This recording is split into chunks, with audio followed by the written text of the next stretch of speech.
ফটোসিনথেসিসের ফলে বায়ুমণ্ডলে অক্সিজেনের সৃষ্টি।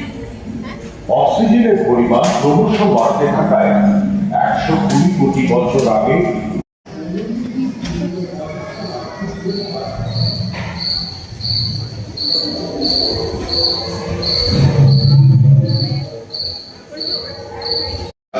পিঠে নৌকোর পালের মতো একটা অঙ্গের সাহায্যে তাপ নিয়ন্ত্রণ করতে পারত। সাইনোনাথাসের মতো আবহাওয়াও ছিল উষ্ণ, জলভাগে আধিপত্য করত।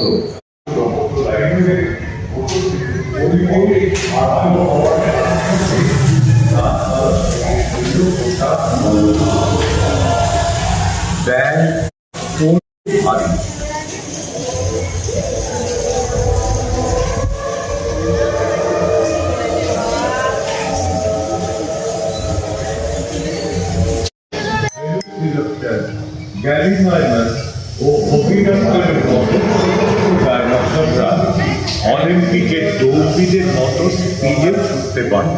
দিয়ে পড়ল গোটা স্থলভাগ জুড়ে। প্যানজিয়া মহাদেশের ভাঙন ধরায় ভারত ক্রমশ এশিয়ার দিকে সরে আসে।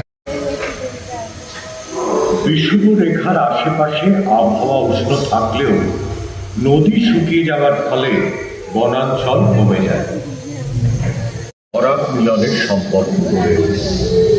তারা খুব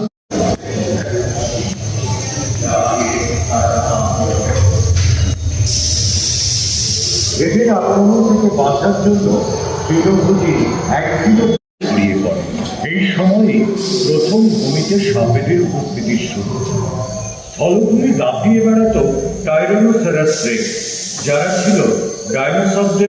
পৃথিবীর সংঘর্ষে ধুলোর এক বিশাল মেঘ জন্মায়, যা কয়েক হাজার বছরের জন্য সূর্যের আলো আটকে ছিল।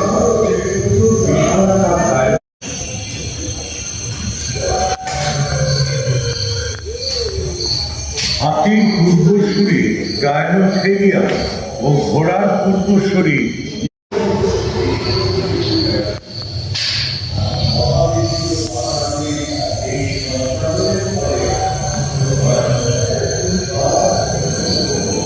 বছর আগে। এই সময় থেকেই আদিম মানুষের আবির্ভাব। একদিকে পরিবেশ শীতল,